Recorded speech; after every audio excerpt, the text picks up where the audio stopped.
Salam, xoş gördük dəyərli Cəbhə TV izləyiciləri. Salamlayıram hər birinizi. Bugün studiyamızın qonağı İctimai Siyasi Xadim Vəhdət Partiyasının sədri yazıcı Adəm İsmail Bakovidir. Adəm bəy, xoş gəlmisiniz. Salamlayıram. Çox sağ olun, minnətdaram dəvət elədiyinizə görə. Təşəkkür edirəm. Adəm bəy, təəssüf ki, biz faciə xəbəri ilə müsahibəmizə başlamaq məcburiyyətindəyik. Türkiyəyə məxsus kargo təyyarəsi qəzaya uğradı. Ayın 11-də Azərbaycanda hərbi parad keçirildi. Möhtəşəm bir parad idi. O paraddan qayıdarkən Gürcüstan səmasında qəzaya uğramış oldu və 20 nəfər şəhid oldu. Bütün ekipaj üzvü də şəhid oldu. Faciəvi xəbərdə Allah şəhidlərimizə rəhmət eləsin. 20 nəfər şəhidimiz var. Siz də bu barədə fikirlərinizi almaq istəyirdim baş verən hadisə ilə bağlı. Sözsüz ki, ağır bir xəbərdir. Türkiyə Hava Qüvvələrinə aid olan hərbi C-130 təyyarənin qəzaya uğraması və onun içərisində 20-yə yaxın Türk hərbiçilərinin şəhid olması Vəhdət Partiyasında kədərlə qarşıladı. Birinci ölənlərimizə Allah rəhmət eləsin diləyirik. Ailələrinə səbir, bütün türk xalqına da səbir yenədən diləyirik. Allah rəhmət eləsin, onların dərdləri ilə bir yerdəyik, dərdlərini bölüşürük və hər zaman da həmən ailələrin yanındayıq. Yəqin ki, yaxın zamanlarda bütün məsələlər aydınlaşacaq, çünki müxtəlif iddialar səslənir bu barədə, amma rəsmi xəbərlər hər şeyin önündə olmalıdır. Hər zaman da bu məsələ xüsusi olaraq vurğulanmalıdır. Adəm, həyat davam edir. Biz bir neçə gün öncə qələbəmizin 5 illik yubileyini möhtəşəm bir paradla qeyd elədik. Bu ötən 5 il tariximizin yeni inkişaf mərhələsi kimi adlandıra bilərik. Tamamilə nəinki inkişaf mərhələsi, qürur mənbəyi kimi biz adlandıra bilərik. Və ilk olaraq hərbi paradı seyr etdikdə adam, hər bir insan suverenliyimizin və müstəqilliyimizin tam bərpasını hiss edirdi. Çünki həmən gün 13:00-da başlanan paradımıza həmən əraziyə 70-80 yaşlı insanlardan tutmuş, sıravi balaca körpələrimiz 5-6 yaşlı, hansı ki hərbi forma geymiş övladlarımız əllərində bayraqlar, Azərbaycan mahnılarını, Azərbaycan ordu marşlarını oxuya-oxuya həmən azadlıq meydanımıza yaxınlaşırdı ki, hərbiçilərimizlə salamlaşsınlar, hərbiçilərimizin gedişini görsünlər, həmçinin də hərbi texnikalarımızın əyani formada baxıb fəxrlə duysunlar ki, Azərbaycan dövlətinin vətəndaşlarıdır. Paradda Türkiyə Prezidenti Cənab Rəcəb Tayyip Ərdoğan da iştirak edirdi. Bu iştirakın bir çox mesajları var idi. Sizcə onun əsas mesaj nədən ibarət? Vəhdət bəy, mən bu hadisələri biraz dərindən götürərdim. Buyurun. Deməli, ilk olaraq bilirsiniz ki, 2025-ci ildə 7-si oktyabrda Qəbələ şəhərində Türk Dövlətlər Təşkilatlarının birgə forumu keçirildi. Sadəcə 12-ci olan. Bəli, 12-ci forumu keçirildi və orada 8 dənə Türk dövləti iştirak edir. İkinci, orada kifayət qədər böyük mesajlar verildi dünyaya, Türk dövlətli toplumların birliyinə. Ortalama biz insan bu coğrafi əhatəni baxsaq, 250 milyondan çox insan rəhbəri, yəni insanları əhatə edən dövlətlərin rəhbərləri balaca bir Qəbələyə yığışmışdı. Heç kimin ağlına gəlməzdi ki, 25 il, 30 il bundan qabaq ki, Qəbələ kimi bir şəhərdə dünyanın nəhəng dövlətinin rəhbərləri məhz 12-ci Türk Dövlətlər Təşkilatının rəhbərləri ora yığışacaqlar və mühüm qərarlar qəbul edəcəklər. İkinci isə faktoru, mən onu demək istəyirəm ki, Cənab Prezidentin 3 noyabrda Milli Elmlər Akademiyasında bunlar hamısı bir-biri ilə bağlılıqları var. 3 noyabrda elm adamlarının qarşısında akademiklərimizin, institutlarımızın rəhbərləri, dövlətdə sayılıb seçilən, elmə töhfə verən insanların qabağında, alimlərimizin qabağında çox yüksək tapşırıqlar verilmiş bir çıxış oldu. Həm də xüsusi mesajlar var. Bəli, mən ona gətirib çıxardıram ki, baxın, cənab prezident orada hansı nöqtələrə toxundu. İlk olaraq cənab prezident kadr potensialımıza toxundu. Hansı ki 1970-ci ildə Ulu Öndər Heydər Əliyev SSR-nin tərkibində olanda göndərmişdi oxumağa. Evet. Kadr potensialımız çox az idi onda. Sonradan müstəqillik əldə etdikdən sonra isə Azərbaycan dövlətinin hesabına minlərlə Azərbaycan gəncləri təhsil almağa ali məktəblərə getdilər. Bunların içərisində hərbiçilər də yetişdi kifayət qədər. Bilirsiniz. İkinci bizim yanaşmamız iqtisadiyyatla idi. İqtisadi güclənməmizi cənab prezident orada vurğuladı. Üçüncü bizim ən böyük xəttimiz hərbi sənayemizin güclənməsi idi. Hansı ki məhz Azadlıq meydanında cənab prezidentin çıxışında qeyd elədiyi kimi orada bizim yeni qoşunlarımızın adamlarını da gördük, sayıların. Yeni yaranmış qoşun növlərini gördük, həm də texnikamızı gördük. Və bu da fəxr edicidir. Cənab prezident Tayyip Erdoğan'ın çıxışına baxanda Türkiyənin prezidenti biz əvvəllər iki millət bir dövlət səslənirdi. İndi isə çox yumuşaq formada Türkiyənin prezidenti gözəl bir fikir bildirdi. Yəni biz bir ailəyik daha. Türk ailəsi. Türk ailəsi. İlham Əliyev. Bu o deməkdir ki, yeni bir Türk dünyasının ailəsi yarandı. Və onu da bildirmək istəyirəm ki, ilk növbədə ki, ilk dəfə 5 illik para bizim hərbi zəfər paradımızda, baxın, Birləşmiş Ərəb Əmirliğinin Müdafiə Naziri Şeyx Həmdan, Vəlihət Şeyx Həmdan Əl-Maktum iştirak edirdi. NATO'nun ona yaxın generalı iştirak edirdi. Ondan sonra bizim kollektiv təhlükəsizlik müqaviləsi təşkilatına qoşulmuş 2 dənə fərqli müdafiə nazirləri çıxış eləyirdi, iştirak eləyirdi. Bu bizim paradımızın gücünü göstərirdi. Dünyaya bizim nə qədər güclü olmağımızı göstərirdi. Dünya demişkən, Prezident İlham Əliyevin dünyada olan nüfuzu əslində bu müzakirə və yaxud da mübahisə ediləcək bir məsələ deyil. Bu kifayət qədər aydın şəkildə görsənir. Hətta 8 avqustdakı Vaşinqtonda baş tutan görüşdə bu daha dünyaya göstərmiş oldu. Bu, yəni obyektiv bir həqiqətdir. Səbəbləri nələrdir? Bilirsiniz, İlham Əliyev şəxsiyyətini biz baxsaq, onda tarixə dönməliyik. Qədim tarixə dönməliyik. İlham Əliyev Heydər Əliyevin yanında gənc yaşlarından siyasi məktəb keçmişdi. Bundan sonra isə Moskvada ali təhsilini davam elətdirmiş, tarix elmləri namizədi olmuşdu. Və ilk dəfə siyasətə mən öz düşüncəmdə yanaşdıqda nə vaxt oldu? 1990-cı ildə 19 yanvardan 20 yanvara keçən gecə Sovet ordusu erməni quldur dəstələrinin köməkliyi ilə Azərbaycanda qırğın törətdilər, evet. Bakı şəhərində. Ümumilikdə 134 adam, mülki şəxs vəfat elədi, güllələndi. Bilirsiniz. 600-ə yaxın isə insanlarımız bu hadisədən əlillik aldılar.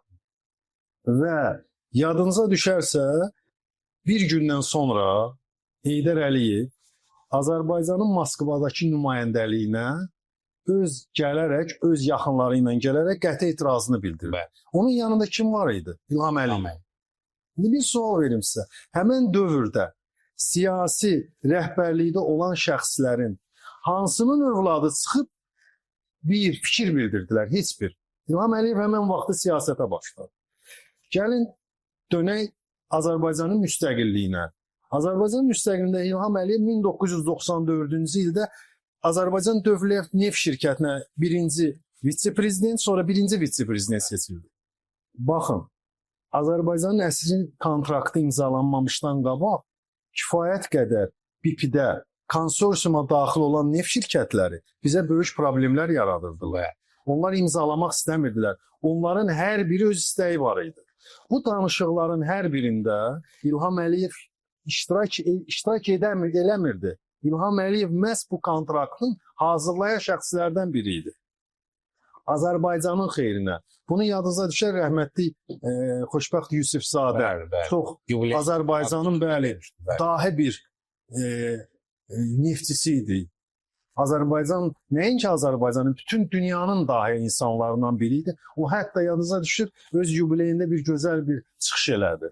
Dedi ki, biz Texasda bu müqavilələri müzakirə eləyəndə İlham Əliyev ailəsi ilə bir yerdə, indi hörmətli bizim vitse-prezident Mehriban xanım evdə deyir bizə yemək hazırlayırdı və biz hər dəfə çıxanda bizim arxamızca su atırdı. Bu Azərbaycanın gözəl bir adəti idi. Yəni xeyirlə gedin, xeyir xəbərlə gələsiniz. İlham Əliyev həmən nəhəng şirkətlərin rəhbərləri bilirsiniz ki, bu nəhəng şirkətlər bir dövlətdirlər. Böyük korporasiya. Öyle. Bunlar transmilli şirkətlərdir. Bunların öz düşüncələri, öz yanaşmaları, onların öz tələbləri var. Amma biz burada uduşla çıxdıq. Gəlirik İlham Əliyevin ikinci xəttinə. 1997-ci ildə cənab İlham Əliyev Milli Olimpiya Komitəsinin prezidenti seçildi. Bilirsiniz. Nə vaxt, necə idi vəziyyət o vaxt? Prinsipdə bizim heç bir idman nailiyyətlərimiz olmayıb o dövrə qədər. Ondan sonraki dövrdə isə Olimpiya çempionlarımız, dünya çempionlarımız, digər idmanda böyük uğurlar. Baxın, büdcə boş. Təbii. Cavanlar hara getdiyini bilmirlər. Bizdə böyük bir milli olimpiya hərəkatı yarandı və nəticələrimiz hara gəldi. Və həmən cavanlardır ki, bu günləri 60-70% dövlət strukturlarında yer alır. Düzdürmü? Üçüncü faktor edim. Cənab İlham Əliyev 1995-ci ildə Milli Məclisdə deputat seçildi. Qaradağ rayonundan. İlk dəfə Azərbaycanda qaçqınlar və köçkünlərdən ötürü Ümid qəsəbəsində Sanqaçal terminalının yanında Ümid qəsəbəsi tikildi. Adına baxın. Ümid. Ümid o vaxtdan yaranır. Həmən insanlar həmsini işlə təmin olundular. Harda? Həmən konsorsiyumda Sanqaçal terminalın içərisində. İkinci, şəhid və əlillər üçün ilk dəfə Azərbaycanda Qarabağ əlilləri üçün və şəhid ailələri üçün ümumilikdə bir neçə ona yaxın sosial ev tikildilər. Yəni içinin təchizatı verildi. İlham Əliyev siyasətin içində idi. Amma görsənmir. Gəlirəm Aşpaya. İlham Əliyev Aşpada Azərbaycan Nümayə Heyətinin rəhbəri. Əsas məqam buradadır. Baxın, bizi heç kim tanımır həmən dövrlər. Dövlətimizin zəifliyini bilirlər. Tanıyanlar qəbul elə. Bəli. Erməni lobiçiliyi çox güclüdür orada. Düzdürmü? Təbii. Baxırıq, onlar bizə ən azından Afrika ölkələri kimi baxırdılar. Yaxşı aldı. Yaxşı aldı. Və burada böyüklük nədən əmələ gəldi? Baxın, İlham Əliyevi hər kəs fərqli görürdü. Orada deyil İlham Əliyev nəhəngliyini göstərdi. Yəni bu tarixdə televiziyanın arxivində var. Yəni otağa girərkən Aşpanın sədrləri, nümayəndə heyətinin üzvləri ilə görüşə girəndə İlham Əliyev Heydər Əliyevin oğlu kimi girirdi. Amma çıxanda 3 saatdan sonra İlham Əliyev böyük bir siyasətçi kimi çıxırdı. Və onunla hamı razılaşır. Gəlirik başqa bir detallara. 2003-cü ildən bura qədər İlham Əliyev Azərbaycan iqtisadiyyatının bərpasında iştirak elədi. Qeyri-neft sektorunu gücləndirdi. Biz bilirdik Azərbaycanın ümumi enerji resursları ilə Azərbaycan dövləti güclənir. Bir sual verim sizə. Afrika ölkələrində, digər kifayət qədər başqa ölkələrdə təbii sərvətlər çox ölkələr var ki, onların vəziyyəti hansı vəziyyətdədir? Çünki onlar istifadə edə bilmir. Sağ olun. Və ya istifadə eləyiblərsə, sonda müflisləşiblər. Düzdürmü? Hani bunun da düzgün stratejiyası olmalı. Baxın, İlham Əliyev 2006-cı ildən 2005-ci ildə qeyri-neft sektoruna ayrıca yanaşma verdi. Yer gəlmişkən sözünüzün qüvvəti biz 2005-ci ildən Azərbaycan olaraq 2020-ci ilə qədər regionların sosial-iqtisadi inkişafına dair 4 dövlət proqramı həyata keçirdik. Baxın, Yəni bunlar- bizdə nə qədər sənaye parklarımız var. Bəli. Kimya sənaye parkları, digər parklar, hələ Texnologiya parkları, texnologiya parkları yeni yaran texnologiya hələ o vaxtdan cənab prezident bilirdi ki, dünyanın tendensiyası hardadır. Rəqəmsallaşma dünyaya Bəli. gedir. Düzdürmü? Gəlirəm bir fakt deyim sizə. Azərbaycanda Müdafiə Sənayesi Nazirliyi yarandı 2005-ci ildə. Düzdürmü? Bəli. Bir çox insanlar, partiyaların rəhbərləri, fərqli ictimai hamı sual verirdi ki, biz hərbi dövlət deyilik, bizə nəyə lazımdır? Düzdürmü? Bəli. 2005-ci ildə ilk dəfə İsrail dövləti ilə Azərbaycan dövləti birgə müəssisə yaratdılar. Düzdürmü? Digər dövlətlərdən biz silah istehsal eləməkdən ötürü lisenziyalar aldıq. Bəli. Bu gündən dava müharibə 44 günlük müharibə vaxtı bizə siz bilirsiniz ki, heç kim silah verməyəcəkdi. Amma biz öz istehsal elədiyimiz silahın gücünə ordumuzu gücləndirdik, irəli getdik. Cənab prezident bunun hamısını hesablamış. Hər birini. Cümlə məhz onu ifadə edir də, nəyin, nə zaman, Bəli. nə vaxt baş verəcəyi Bilirsiniz, bilinir. İlham Əliyev cənab prezidentin, yəni o dediyiniz yanaşmanı biz böyüksək, cənab prezidentin çox sistemləşdirsək, bir baxsan, ona bir cümlə demək olar. Bir, minlərlə informasiya alır, təhlil edir. İkinci, proqramlaşdırır. Gələcək üçün ümumi bir proqnozlaşma verir və o proqnozlaşları həyata keçirməkdən ötürü nəticəyə işləyir. Və İlham Əliyev üçün biləsiniz. Yəni mən uzun illərdir bu siyasəti izləyən, politologiyada olan adam üçün bir şey deyə bilərəm. İlham Əliyev üçün problem nə xırda var, nə böyük problem var. İlham Əliyev üçün problem bir və problemin həlli var. Mütləq həlli. Bunu da həll edir hər zaman. Elə yaxşı məqama toxundu. Biz bu ölkənin siyasi sistemini də bir xarakterizə edirik. Ümumiyyətlə bu ölkənin siyasi sistemini siz necə xarakterizə edirsiniz? Mənə çox maraqlıdır. Valla biz biraz bu günləri böyük mövzulara toxunuruq. Həm ağır, həm çətin mövzulara toxunuruq. Bilirsiniz, iki dövrə bölmək olar ümumilikdə. 1986-cı ildən 2020-ci ilə qədər dövrü və 2020-ci ildən 2025-ci ilə qədər Müasir günümüzə. Bəli. Baxın, hal-hazırda 2020-ci ildə 51 partiya var. Müəyyən qədər bir 10 dənə partiya qeydiyyata müraciət eləmişdi. Sonra yüksək səviyyədə Ədliyyə Nazirinə müraciət elədilər və 10 dənə də partiya təzədən qeydiyyatdan keçdi və 61 partiya oldu. Bu günləri baxmaqdan ötürü keçmişə baxaq ki, biz partiyalar nə verib bu xalqa, bu millətə, Azərbaycana, beynəlxalq müstəvidə hansı nəticələr eləyib? Ondan sonra bu günü müzakirə eləyə bilər. Baxın, Azərbaycanda xalq hərəkatı yarananda kim yarandı ilk olaraq? Yeni Müsavat Partiyası. Bəli. Müsavat Partiyası. Müsavat. Bizdə Müsavat Partiyası. Bu kim idi? 1911-ci ildə Məmməd Əmin bəy Rəsulzadə sürgündə olarkən Türkiyədə, İstanbulda əmsi oğlu Məmməd Əli Rəsulzadəyə və iki nəfərlə,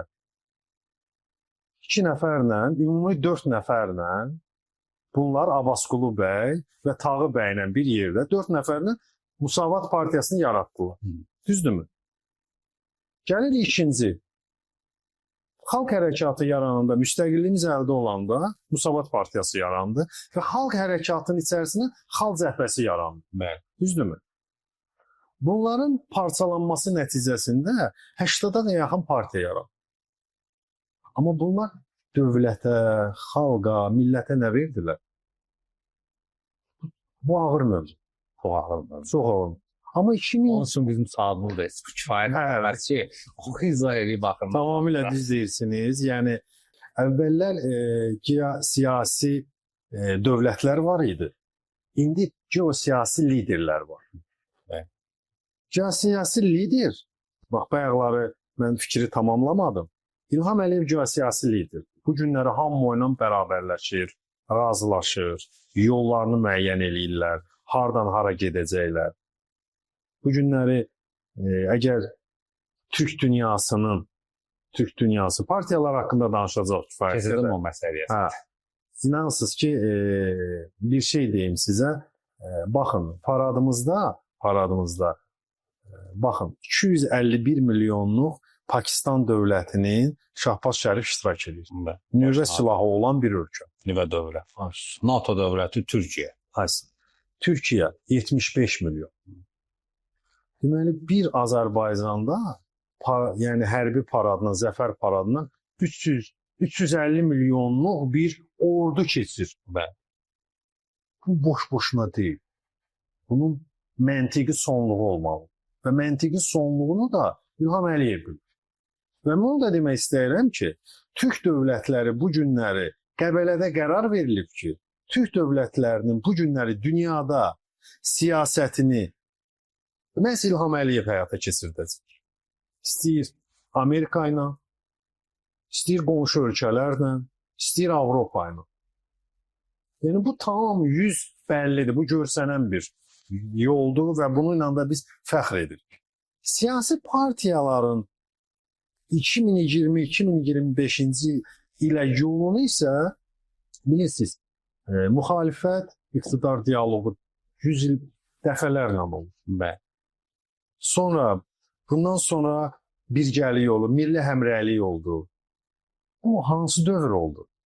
Bu İlham Əliyevin, dövlətimizin düzgün yanaşması oldu partiyalar. Bəli. Tamamilə razıyam. 2019-cu ilin sonlarında başlayan bu proses Prezident İlham Əliyevin təşəbbüsü ilə ölkədə təşviq olundu, siyasi dialoq mühiti yaradıldı. Bu mühitin xüsusiyyətləri nələrdir? Dialog ümumiyyətlə keçmişdən yoxsa indi? İndi. Söhbət bu son dediyiniz o 5 ildən gedir. 5 ildə deyim sizə, 5 ildə partiyalar bir-birlərindən uzaq idilər, düşmənçilik mövqeyində idilər, bir-birlərini qəbul etmirdilər. Bu günləri rahat bir-birləri ilə həmrəy fikirləri var, bir yol getmək düşüncələri var və partiyalar bu günləri fərqli baxışı var siyasətə. Siz də siyasi dialoqda iştirak edirsiniz, partiyanız. Siyasi dialoqda iştirak etməyiniz sizə, yəni rəhbərlik etdiyiniz partiyaya nə qazandı? Valla bilirsiniz, yenə deyirəm, mənim düşüncəmdə biz hər bir partiya təhlil etməlidir. Keçmişdə nə səhvlər verib, bugün nə səhvlər yola verib. Bayaqları dediyim kimi, yeni Müsavat partiyasının yüksəlişi keçmişi ilə bağlı, 1911 ilə bağlı. Sonraki tənəzzülə. Tənəzzülü səbəbi, bir ara onlar çox inkişafdaydı. Niyə görə? Onların yanında mətbuatı var idi. Yeni Müsavat var. Yeni Müsavat qəzeti uzaqlaşan kimi tənəzzül oldu. Bir də içərisində olan o elmi kütlə yoxa çıxdı. Xalq cəhbəsində. O dediyimiz xalq cəhbəsində tənəzzülə getdi. Hə, onu gəlirəm. Xalq cəhbəsində iddialar çoxaldı. Yəni çox birinci Azadlıq qəzeti uzaqlaşdı. Media gücü itirdi. Bilirsiniz, hər dövrün bir yəni tələbləri var. Əgər qədim Rimə qayıtsa, qədim Yunanistana qayıtsa, görəcək ki, böyük siyasətçilər meydanlarda çıxış edirdilər. Yanınıza düşünün. Bizdə də eyni proses 88-90-cı ildə meydanlarda çıxış edirdilər. Xalq hərəkatı sırf meydanda. İndi bir dənə söz deyim sizə. Bax, həmişə bu ifadələrin üzərində mübahisələr gedir. Siz baxsanız xalq hərəkatı, azadlıq keçmiş Lenin meydanında olan zaman kimlərdir onlarda? Azərbaycanın elmdə olan nüfuzlu şəxsləri. İctimai xadimlərimiz, yazarlarımız hardadır onlar indi? yoxdur. İkinci gəlirəm sizə. Digər partiya, Milli İstiqlal, Azərbaycan Milli İstiqlal Partiyası. Yanında kim var idi? Millət qəzeti. Düzdürmü? Bəli. Hardadır? Yoxdur.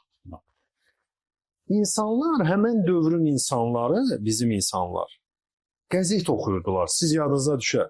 Biz 45-dən yuxarı olanlar hələ də partiyaların adını bilirik. Amma bu gün cəmiyyət partiyaların adını bilirmi? Amma o cəmiyyətin bir günahıdır. Yox. Bu partiyaların günahı. Baxın. Niyə görə? İndi sosial media yaranıb. Platformalar yaranıb. O platformalarla insanlara izah eləməli. Bu günləri hansısa bir rayonun 1500-2000 metrə hündürlüyündə bir qoca nənə əlində sosial ya qoca baba sosial platforma ilə bax. Bəli. Bir də bilirsiniz, bizim xalq çox siyasi bir xalq idi. Mənim yadıma düşür, biz 1994-cü ildə sosioloji sorğu keçirdik. İndiki Mərkəzi Bankının yan ətrafında Heydər Əliyev sarayı, o vaxt Respublika sarayı sayılır. Onun ətrafında biz sorğu keçirdik. O parkda, Heydər Əliyev parkıdır indi hal-hazırda olan. Bir təsadüfən o vaxt xaricilər çox az idi Azərbaycanda. Bir jurnalistlə üz-üzə gəldik. Xarici, ingilis jurnalist. Mən ona sual verdim ki, bəs siz Azərbaycanda nə xoşunuza gəlir təxt oyun? Dedi, çox qəribə bir fikir verdi. Bir, dedi, sizin xalqınız çox qonaqpərvərdir. İkinci, dedilər, xanımlarınız o qədər gözəl dəblə geyinir ki, sanki hər gün, yəni hər gün o qədər dəblə geyinir, deyir, biz ayda bir dəfə geyinə bilirik. Sanki bunlar hər gün hansısa bir şənlik məclisinə gedirlər. Bu bizim xalqın gözəlliyidir. Üçüncü bilirsiniz nə dedi? Dedi, sizin ən fəhləniz də, ən yuxarıda oturanınız da hamı siyasətlə məşğul. Siyasiləşmiş cəmiyyət. Siyasiləşmiş cəmiyyət idi biz. Hamı qəzet alırdı, oxuyurdu. Niyə bu cəmiyyət bu dəqiqə partiyaları tanımırlar? Şəxsiyyətlərə bağlanır partiyalar. Bəli. Düzdürmü? Tamam da razıyam fikrinizlə. Ki, partiya şəxslərdən asılı vəziyyətə gəlir. Mən Vəhdət Partiyasının 14 iyul 2025-ci ildə qurultayı keçdi bilirsiniz. Həmən qurultayda mənim çıxışım oldu və sonraki çıxışlarımızın da yanaşması bu oldu ki, bir yanaşma olacaq. Mənim şəxsim partiyanın üstündə dura bilməz. Mənim şəxsim partiyanın içərisində olacaq. Partiyanın içərisində elmi mərkəz yaradılacaq. Partiyanın içərisində 10 dənə partiyanın nüfuzunu qaldıran lider yetişməli. Təbii. Onda partiyanı tanıyacaqlar. Və bizim böyük iddialarımız olmamalıdır. Mən sizə bir fikir deyim, siz də mənimlə razıdır. Cəmiyyət partiyaları nə vaxt tanıyırlar? Qulaq bəy, İnstitutlaşan. institutlaşmanı saxlayar, o da gözəl mövzudur. Bir sual verim sizə. Partiyanı üç vaxtı tanıyırlar. Bir, prezident seçkisində, Parlament seçkilərində, bələdiyyə seçkilərində. Və insanlar hətta parlament seçkilərində və bələdiyyə seçkilərində iştirak edən insanlar ümumilikdə və prezident seçkilərini kənara qoyur. Hətta partiya nümayəndə tapa bilmirlər. Düzdürmü? Çox rastlaşırıq. Hətta partiyanın bəcim verirlər ki, otur o adam partiyanın adını oxuya bilmir. Keyfiyyətə baxmaq lazımdır. Saya yox. Tamamilə razıyam. Və ikinci faktor deyirəm, bizim məqsədimiz olmalıdır. Bizim bir proqram olmalıdır ki, biz, məsələn, bizim partiyanın hal-hazırda proqramı, 2 illik proqramı cəmiyyətdə özümüzü tanıtdırmaq. Bir, çox yaxşı yerdən başlamış əslində, çünki tanınmayan partiyalarla heç bir iş görmək mümkün deyil. Bunu da deyim sizə. İkinci faktı da deyim sizə. Ən vacib yanaşmalardan biri odur ki, vacib amillərdən biri odur ki, partiyamızın istəkləri var. Partiya həmdaşlarımızın yanaşmaları var ki, bələdiyyə seçki, bizim məqsədimiz olmalıdır ki, bələdiyyə seçkilərini hazırlıq eləməli. Bəzən baxırsınız, deputat seçkisinə 125 dənə deputat yeri var da Milli Məclisdə, düzdürmü? 1 milyon adam deputat olmaq istəyir. Bugün kimi sorursan deputat olmaq istəyir də, yəni bu reallıq. Bələdiyyədə ümumiyyətlə bələdiyyə haqqında düşüncəsi olmayan adam namizədliyin verir. Düzdürmü? Tamamilə doğru. olur. Biz partiyada bunu yetişdirməliyik ki, nüfuzlu şəxslər olmalıdır. Həmin regionu tanıyan olmalıdır. Həmin regionda yaşadığı əyalətdə, kənddə, şəhərdə bunun nüfuzu olmalıdır ki, bu adamlar nə verməlidir? Proqram verməlidir. Ən əsası yaşadığı yerin problemlərini bilməlidir. Bəli. Virtual sözlərdən uzaq gəzmək lazımdır. Real cəmiyyətə satılası köməkliyi verməlidir. Onda partiya inkişaf eləyəcək. Tamamilə razı. Yer gəlmişəm, biz sizin partiya məsələsinə yenidən qayıdacağam, amma siyasətlə davam etmək istəyirəm. Söhbət o siyasi dialoqla gedir. Ümumiyyətlə, belə deyək də, siyasətdə sağlam rəqabət sizcə mümkündürmü? Var, əlbəttə var. Varmı? Baxın, mən sizə bir söz deyim. Türkiyəni götürək, yaxın Türkiyədir, nə bizdə. AKP partiyasından hakimiyyət partiyasıdır. Millətçilik Hərəkat Partiyası ilə, yəni Dövlət Bağçalı ilə nə qədər sağlam münasibət qurdular. Düzdürmü? Tamamilə. İkisi də iqtidar müxalifət idi. Amma dövlətçilikdə bir oldular. Bəli. Və bizim 2020-ci ilimizin bunu göstərdi. Dövlət naminə birləşdi. Baxın, burada ən önəmli nöqtə partiyaların birləşməsi bu idi. Baxın, 1992-ci ildən 2020-ci ilə kimi nə qədər bloklar yarandılar? Çox. 30-a, 5-liklər, 4-lüklər, Azadlıq bloku, Sitsu, saysan barmaqlara sığışmır. Bəli. Düzdürmü? Amma gəlirəm ortaya. Hansı birləşmə qaldı? Heç bir. Amma 2020-ci ildən sonra Bəziləri seçkiyə gedib çıxa bilmədi. baxın, hələ seçkini qoydum bura. Seçki blokları idi da. Onları bəziləri ayrılırdı, bir yaradırdılar. İstəklərindən Bəli. yaxşı. 2020-ci ildən bəri əvvəllər dediyimiz kimi 61 bir partiya 44 günlük yəni zəfər müharibəmizdə başlayanda hamı bir oldu. Bəli. Düzdürmü? Bu birgəlikdir. Bu günə kimi davam eləyir. Bunun bir nüvəsi var da, Dövlət. Dövlət. Müstəqil, suveren dövlət. Hansı ki, baxın, bizim hərbi paradı cənab prezident 10 ildən də sonra eləyə bilərdi. Əlbəttə. Gələn ildə eləyə bilərdi. Bu keçən illəri cənab prezident İlham Əliyev bu ili suverenlik və konstitusiya ilə elan elədi. Yer gəlmişəm dünəndə konstitusiya. Bəli. Təbrik edirəm. Mən də təbrik edirəm. Baxın, Azərbaycan xalqı. 1918-ci ildə yaradılan xalq, Azərbaycan Xalq Cümhuriyyəti dövləti bilirsiniz. Azərbaycanın dövlət kimi tanınmasında ilk qanunu, konstitusiyanı qəbul etdi. Yəni həyata keçirdə bilməmişdi. Amma 1995-ci ildə biz ilk dəfə müstəqil dövlət kimi öz konstitusiyamıza sahib olduq. Məhz bu illəri İlham Əliyev suverenlik və konstitusiya ilini və zəfər paradını ona görə birgə elədi ki, biz suveren bir dövlət olduq. Dünyaya biz suveren kimi çıxdıq. Bu da bir siyasi mesaj. Böyük mesaj. Siyasi partiyaların bu institut məsələsinə qayıtmaq istəyirəm. Siyasi partiyaların demokratik institut kimi inkişaf edəcəyinə inanırsınızmı? Yəni bir potensial görürsünüz birinci partiyalarda. Düşünürəm ki, yaxın bir dövrdə kifayət qədər bir neçə partiyalar özlərini başa düşəcəklər ki, siyasətdə yoxdular. Yəni digər partiyalar, yadınıza düşər 61 partiya necə azaldı? Yəni güclərini hesabladılar, uzaqlaşdılar siyasətdən, qeyri-hökumət sektoruna, ictimai sektora, yəni çox gözəl transfer oldular. Yeni Azərbaycan Partiyası. Yeni Azərbaycan Partiya bağlı 4 ya 5 dənə partiya birləşdi. Yadınıza düşər, yəni bu da maraqlı yanaşmadır. Bu gün dövlət ümumiyyətlə mənim düşüncəm dövlət də istəyir ki, sağlam müxalifət bir partiyası olsun. Sağlam müxalifət güclü olanda dövlət də güclü. Bəli. Bu bizim məqsədimizdir. Sağlam. Bizim amma partiya mərkəzçi mövqeyidədir. Bilirsiniz, biz uzun illərdir mərkəzçi mövqeyini elan eləmişik. Mənim düşüncəmdə bu düzdür. Dünyada bu dəqiqə hal-hazırda siyasət tam oturuşur. Yoxa çıxır.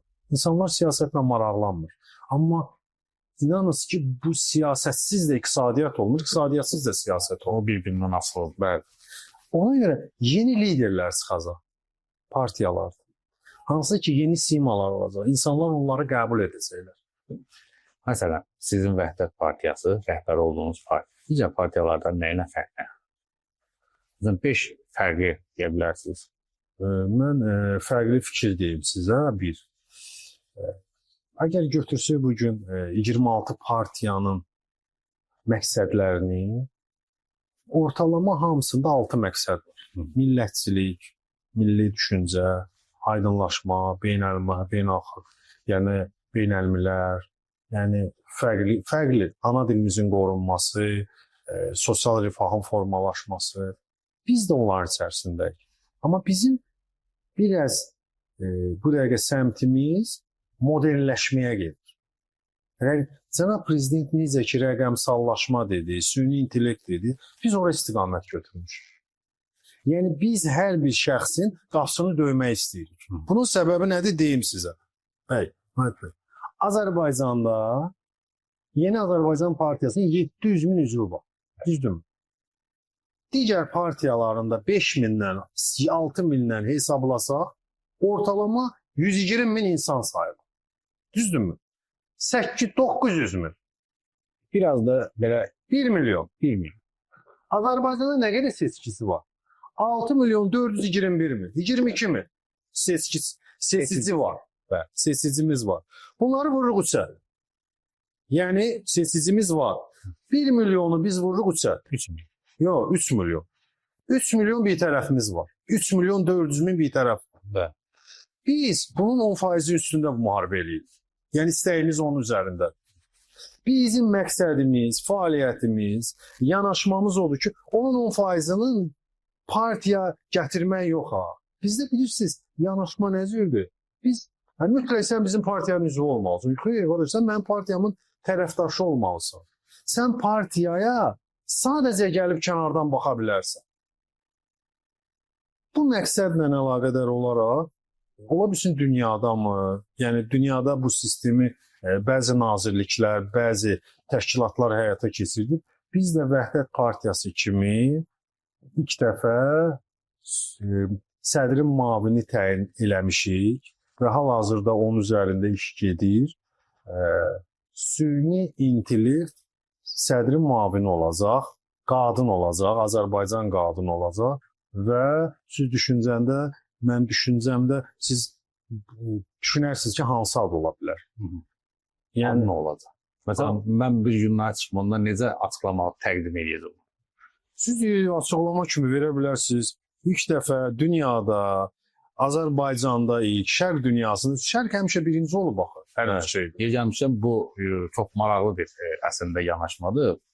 Müasir texnologiya, intellekt bugün dünyanı əlinə alıb, amma məsəl üçün siz çox kreativ insan kimi görsəndiniz hal-hazırda, heç kimin ağlına gəlməz ki, sizin intellektdən kimi sözlə müavin təyin edəsiniz. Maraqlı yanaşma bir yer. Simon olacaq bizim xanımımızın adı. Bizim işlərimizi çox yüksək səviyyədə köməklik göstərəcək. Çox maraqlı. Bilirsiniz, mənə çox maraqlı gəldi onun iş prinsipləri, sonrakı fəaliyyətləri. Herhalde məsəl üçün mən sizin o bayaq dediyiniz o kənardan partiyanı kimsə izləməlidir. Onun biri mən oldum. Onu bildirmək istəyirəm ki, partiyamızda yeniləşmələrdən biri saytımızın yığılması olacaq. Yəni partiyanın saytı qeyri-adi olacaq. İkinci yanaşmamız ən böyük rəqəmsal olacaq. Rəqəmsallaşma formasında olacaq. Yəni hər bir kəs aydın şəkildə Ədliyyə Nazirliyindən qeydiyyatdan keçən, yəni hər bir üzv bilirsiniz ki, Ədliyyə Nazirliyi reyestrdən keçir. Eyni şəxsi də eyni şey prosesi görə, tam şəffaf. Bütün üzvlərimizi görə. Bütün üzvlərimizi, bölgə rəhbərlərimiz haqqında məlumatlar, onların şəxsiyyətləri haqqında açıq, yəni məlumat qoyulacaq. İkinci partiyamızın xətti beynəlxalq xətt olacaq. Siz bilirsiniz, bugün Azərbaycanda Yeni Azərbaycan Partiyasından və Azərbaycan Milli İstiqlal Partiyasından başqa bir partiyanın beynəlxalq əlaqələri yox. Bizim yanaşmamızın biri olacaq. İkinci yanaşma maarifləndirmə və elmi potensiala istiqamətləniririk. Yəni kadr hazırlayacaq. 100%. Biz istəyirik kiçik, amma fəal bir partiya olaq. Amma kiçik deyəndə siz düşünmüyorsunuz ki 5 min, 10 min. Bizim düşüncəmiz 100 mindən aşağı deyil. Hə, sizin üçün 100 min kiçikdir. Əlbəttə, niyə görə bayaq dedik ya, 6 milyondan çox seçici var. yəni 6 milyon seçicidən 3 milyonu biz götürsək, 3 milyon boşluqda qalan bir tərəfdir. Bəli. Bu bir tərəf üzərində bu günləri. Siz hamı durur Yeni Azərbaycan Partiyası haqqında deyir 700 min üzvü var. Hə bizə gəlmirlər. Adama sual verərlər.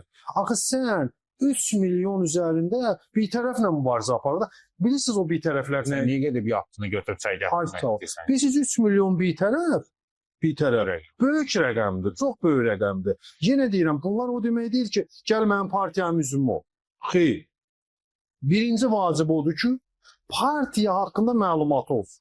Fikirlərini, proqramlarını bəyənsin. Mütləq. Onlar hamısı təqdimatdan asılı olur. Hə, bunu bilirsiniz necədir? Dünənə kimi, baxın, kütləvi informasiya vasitələri nə ilə alır? Əvvəllər kağız, yəni qəzetlərimiz çıxır. Düzdürmü? Bütün rayonlarda paylanır. Cəmaət oxuyurdular. Bir adam alırdı, 100 adam oxuyur. Düzdürmü? Partiyanın rəhbərləri o ilə tanınırdı. Sonra nə gəldi? Saytda. Saytlardan əvvəl televiziyalar. Televiziyalar var. Düzdürmü? Bu da yox oldu. İndi nə? Sonra saytlar. İndi nədir? YouTube televiziya kanalı, digər sosial platformalar, onlayn platformalar. Biz bununla qapılara getməliyik. Biz bununla özümüzü tanıtdırmalıyıq. Biz hər şeyi kiminsə öhdəsinə buraxmamalıyıq. Mən düzdür, nə qədər tənqid olunsa da bu bəzən bir mənalı qarşılanmır TikTok platforması xüsusilə də, amma bu gün reallıq odur ki, milyonlarla izləyici məhz oradadır. Bütün partiya, siyasi təşkilatlar da məhz onun üzərindən ən azından işləməyi bacarırlar və işləməli. Mən sizə bir söz deyim də, tam səmimi deyim, dünyanın nəhəng şirkətləri var. Transobəyaq deyilən kimi. Və ya siyasətçi insanlar var. Yəni dünya nəhəngləri. Onların sözləri ilə onlar deyir ki, bizə nə ehtiyac var? Həmən platformalardır. Amma ən aktiv istifadə edir. Amma indi gəlirəm ona. Baxın. Həmən insanlar məhz YouTube-da, Instagram-da, Facebook-da, Twitter-də, TikTok-da göstərirlər. Bu günləri bizim Azərbaycanda TikTok-u olmayan adam yoxdur. Bəli. Baxın, siz hansı alqoritmlə baxırsınız? Nəyə baxırsınız? Tamamilə razı. Bu gün də insanların şuurunda dəyişiklik var. Bilirsiniz, məlumat o qədər çoxdur ki, insanlar yorulurlar. Ona görə kontentlər 30 və 1 dəqiqədən artıq olmamalı. Bu insanlara o qədər bir mesaj çatmalı ki, bu insan deməli ki, bəli, mən Vəhdəti tanıyıram. Mən bu siyasi lideri tanıyıram. Hə, burada müəyyən yaşlı bir nəsil var. O dediyim kimi. Bunlar cavan nəsillə mübarizədə. Bütün dövrlərdə təbii prosesdir. Təbii İnanırsınız ki, bu təbii prosesdir. Amma bu təbii prosesi biz elə gözəl, mülayim, yumşaq formada keçirik ki, partiya kimi. Biz şəxsən bizim problemimiz partiyamızın yeniləşməsi oldu. Niyə görə? Səmimi deyim sizə ki, partiyanın qurultayından qabaq bizim partiyanın keçmiş sədri Tahir müəllim ölçdü, biçdi bu ilə bağlı və partiyanın içərisində müzakirələr getdi ki, yeni bir şəxs gəlsin. Və mənə müzakirələrdən sonra dedilər ki, biz seçimini sizin üzərinizə qoyuruq. Yəni gəlin. Mən də götür qoy edildikdən sonra seçimi dedim ki, bəli olar. Yəni bu yükü daşımağa gücüm çata bilər. Yəni biraz siyasi tarixim var, biraz elmlə məşğulam. Yəni istək də var. Xalqıma nə isə verim, millətimə nə isə verim. Yəni bu sakitdə. Sonda isə bugün Tahir müəllim də bizim yanımızda baş məclisin sədri kimi öz tövsiyələrini, fikirlərini verir. Bir yolda gedirik. Yəni bu dəqiqə bizim partiyamız o sarıdan çox inkişaf eləyə böyük hədəflərimizi qarşılayır. Uğurlar arzulayıram. Dialoq məsələsinə qayıtmaq istəyirəm. Əslində, etiraf etmək lazımdır ki, dialoqdan öncə uzun illər ərzində siyasi partiyaların cəmiyyətdəki imici bir o qədər də yaxşı deyil. Və ya biz o məsələyə toxunduq, siz də o məsələ ilə bağlı, o 61 partiya fəaliyyətləri və s. Bunun səbəbləri ilə bağlı bir çox məqamlar var. Siz səbəblərini nədə görürsünüz? Bu məsələ partiyaların bir çoxunda məsələn oxşar ideologiya, oxşar və ya da lider asılılığı, tək partiyalı, tək adamlı partiyalar və s. kimi məqamlar var idi. Siz nədə görürdünüz bunların səbəbini? Siz yenə bayaq dediyim kimi 92-ci ildən sonra ən böyük parçalanmalar iki partiyadan baş verdi. Bəli. Müsavat Partiyası və Xalq Hərəkatının içindən çıxan Xalq Cəbhəsi Partiyası. Bunların içərisindən Xalq Cəbhəsi Partiyasının içərisindən, Müsavat Partiyasının içərisindən kifayət qədər layiqli şəxslər çıxır. Bugün onlar hətta dövlətin özündə çalışırlar. Bəli. Dövlət strukturudur. Bugün biz statistika götürsək, bəzən bilirsiniz, fərqli adamlar təhlil eləmirlər. Kör-köranə danışırlar. Baxın, Azərbaycan Milli İstiqlal Partiyasının siyasına baxın, nə qədər dövlətdə ondan çıxıb dövlətdə işləyənlərimiz var. Nazirlər var, sədrlər, baş nazirlərimiz var, rektorlarımız var. Xalq Cəbhəsinin özündən çıxıb, özünü yeniləşdirib, yeni düşüncələr, yəni ideologiyadan razı deyil, ideologiyadan yox. İdeologiya gözəldir. Partiyanın içərisində olan şəxslər öz istəklərini bunların üzərində qururlar. Öz xoşbəxtliklərini bunun üzərində qururlar. Müsavatdan da həmçin. Ya insanlar küsürlər, siyasətdən gedirlər və ya dövlətə yenə özlərini, yəni tam bu həyatda xalqımıza töhfə verməkdən ötürü yenidən bərpa olunub, yenidən deyirlər ki, biz bu işdə bacarırıq. Və dövlət onları yüksək səviyyədə qarşılayır və bunlarla çalışırlar. Bilirsiniz, partiyalar ki, o vaxtki partiyalar var idi, çoxsu, xoxan faktoru oynayırdı. Hətta sadə insanlar partiyalardan qorxurdu, partiyanın adı gələndə qorxurdu. Bizim istəyimiz odur ki, bu partiyaları, o imicini dəyişək. Yeni gənclər, yeni yetişmiş gənclər, inanırsınız ki, siyasətdə oxuyan uşaqlar partiyaları tanımır. Amma indi o xoxan şeylər indi imkan vermir axı bu təzələr inkişaf eləsin. İnanırsınız ki, o dövr bitib. Müxtəlif adlar, ayamalar qoşurlar sizə. Nə qoşurlar? Bəyan dedim axı sizə. Baxın, o bizə ad qoşanlar birinci baxsın keçmişə.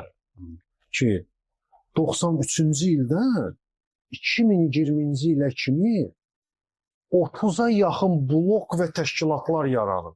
Axı, siz həmən o dediyiniz o adların içindəydiniz axı. Biriniz heç olmasa, onda bu blokun biri bugünə kimi mövcud olaydı, onda kiməsə ad qoşula bilərdilər. Gəlin bundan danışaq. Əgər sizin siyasi doktrinanız işləməyibsə, bu günləri dövlətin bizə təklif elədiyi həmrəylik, birlik platforması işləyirsə və heç kimdən problem görmürsə, daha da inkişaf xətti üzrə gedirsə, inanırsınız ki, inkişaf edirik. Hər gün inkişaf edirik və nəticələrimiz yüksək səviyyəyə qalxır. O insanlar isə keçmişdə qalıb. Ancaq burada mən sizə açıq deyim sizə, mənə ən çox incidən burada bir faktor var. Həmən o dediyiniz insanlar, bizim yeni gənclərimiz var. Savadlı, yəni 1995-ci il cavanlarımız, hətta 90-cı il yəni doğumlu cavanlarımız, bilirsiniz, minlərlə uşaqlar məhv olundu. Onlar həmən insanlara idol kimi baxırdılar. Ki, bunun hər ağızlardan, bunların ağzından çıxan Quran ayəsidir. Amma nəticə etibarilə həmən insanlar sonradan gördü ki, ancaq Fatih oxuyur. Bəli. Və onlar özləri, həmən uşaqlara görə mən ürək ağrısı keçirdirəm. Həmən uşaqlar cəmiyyətimizin ən ağıllı, ən savadlı övladları idi. Ən dəyərli övladları idi. Amma onların arxasında heç kim durmadı. Özlərini məhv edir. Bilirsiniz nəyə görə? Bizim cəmiyyətimiz demokratik cəmiyyətdir. Kim hansı partiyaya gedir, kim hansı siyasi mühitə uyğunlaşır, bizim heç kim heç nə deyə bilməz. Amma həmən uşaqlar, həmən dövrdə onlar ideal görürdülər hər şeyi. Həmən şəxsləri ideal görür. Bugün də var bəzilər. Bəli, var. Tamamdır. Amma inanırsınız ki, mən sizə səmimi deyirəm, həmən insanların çoxsu sizin dediyiniz kimi YouTube və digər platformalar qəhrəmanıdır. Onların arxasında 30 nəfərdən artıq yox. Bu da reallıqdır. Son olaraq Adəm bəy, iqtidar müxalifət dialoqu və milli həmrəylik. Bu iki məfhum arasında əlaqə. Sizə necə dəyərləndirirsiniz əlaqəni? Valla iqtidar müxalifət dialoqu başlayıb bizdə ümumiyyətlə Ulu Öndər Heydər Əliyev var. Hətta müxalifətin tabeliyində olan qəzetlərlə, nəşriyyatların rəhbərləri ilə görüşürdü, hansı ki onlar aktiv Heydər Əliyevə qarşı. Xatirində olmayanlar da bütün YouTube kanallarında var o məsələlər, baxa bilər. Sonra onlara hamısına kifayət qədər qərargah verilmişdi. Onlara parlament seçkilərində açıq şəkildə mübarizə eləməyə imkan yaradıldı. Çoxları parlamentə girirdilər. Proporsional və majoritar forma bizdə partiya, yəni seçki olanda, bələdiyyə seçkilərində nə qədər, yəni imkan var. Ancaq çoxları müxalifət fərqli görür. O iqtidarın yaratdığı şəraitə onlar dedilər, yox. Biz fərqli gözlə baxırıq. Bu proses bitdi, bu dediyim kimi. Bunlar özləri iqtidar bir dənədir də, bilirsiniz, Yeni Azərbaycan Partiyası. Amma müxalifət nə qədər idi? 50 dənə, 60 dənə. Yəni qeydiyyatda olmayanlar... Qeydiyyatda olmayan, ümumiyyətlə, istəkləri çox olanlar çox olmalı. Həddindən artıq. Düzdürmü? Hər yerindən duran bir partiya asıldı. Bir məhdud məsuliyyətli cəmiyyət asıldı. Cibində gəzdirirdi. Hansı ki, partiyanın üzvü ailə üzvü deyil idi.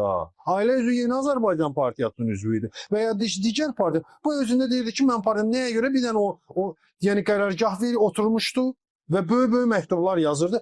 Böyük də bəyanatlar verirdilər. Biz ağıl nə qədər sən özündən yəni böyük düşüncə fikirləşərsən ki, bu nəticə olsun. Gəlirəm sona.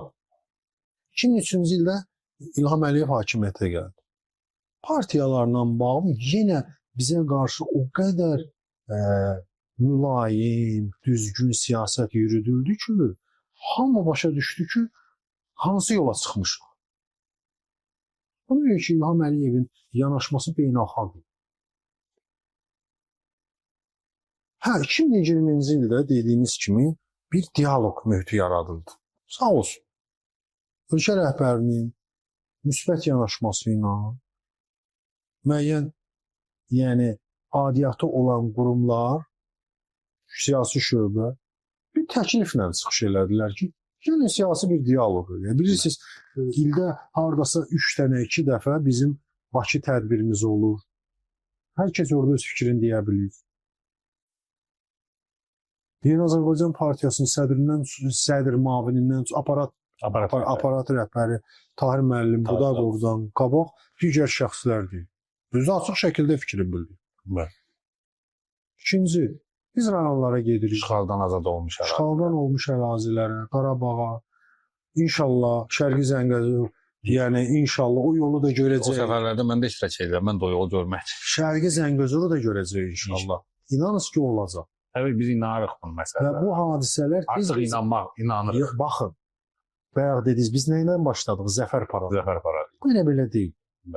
Bu ordu, qurulmuş yeni ordu, 10 milyonluq xalqın ordusu dünyada ən güclü ordulardan biridir. Ordu sayla deyil. Baxın, Hindistanla Pakistan bir ara münaqişəyə girdilər. Düzdürmü? 4 günlük. Niyə görə biraz Hindistan kənara çəkildi? Mən bunu səmimi deməli, bir siyasətçi kimi.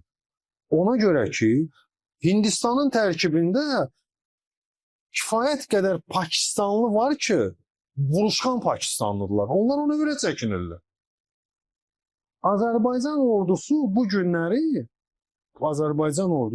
bu günləri, o NATO bayaq dediniz, NATO generalları, sonra bizim o digər böyük orduların rəhbərləri, müdafiə niyə görə gəliblər? Niyə bu günləri Amerikanın bir nömrəli hərbi generalı gəlir? Azərbaycan ordusu, bax, bizim kəşfiyyatçılarımız, bizim ən gözəl Yaşmanın bir nömrəli su təyinatlarımızın baxın, bu günləri onların elədikləri şücaəti dünyanın kitablarına düşüblər və dərslik kimi yox ha. Praktik onları dərs kimi göstərirlər hərbiçilərə. Bunlar bu günləri Fələstin, İsrail, yəni münaqişəsində bizi ora sülməramlar kimi, biz necə ki Əfqanistanda biz sülməramlar kimi iştirak edirdik. Biz hələ müharibədən qabaq idi. Baxın. Hə. Biz bu qədər yolu biz nəyə görə? Bu günləri partiyalarımız da, digər partiyalarımız birlikdə biz bu yolun davamçısıyıq. Yəni ordumuzun yanındayıq, dövlətimizin yanındayıq, suveren Azərbaycanın yanındayıq, dilimizin yanındayıq, səlis dilimizin yanındayıq və ümumilikdə milli kimliyimizin yanındayıq. Yəni hər bir Azərbaycan vətəndaşının borcu olan məsələdir. Mütləq birbaşa. Mütləq. Çox təşəkkür edirəm Adəm bəy, var olun. Dəvətimi qəbul edədiniz. Çox sağ olun, minnətdaram. Mən də sizi təşəkkür bildirirəm ki, dəvət eləmisiniz. Qərpə infoya hər bir şəxs baxmalıdır. Çünki həqiqətən sizin aldığınız müsahibələr düzgün, qərəzsiz və siyasətçini danışdıran bir platformadır. Və ilk növbədə də yenə bayaq dedim, dünənləri bizim 12-sində Azərbaycanın Konstitusiya günü idi. Allah bizim dövlətimizi hər zaman uca eləsin. Konstitusiyamızı əbədi eləsin. Hansı ki, ilk növbədə dövlətçiliyimizin rəmzlərindən biridir və fəxrlə yenə deyirəm, bizim partiyamızda bu yolda əlimdən gələni edəcək.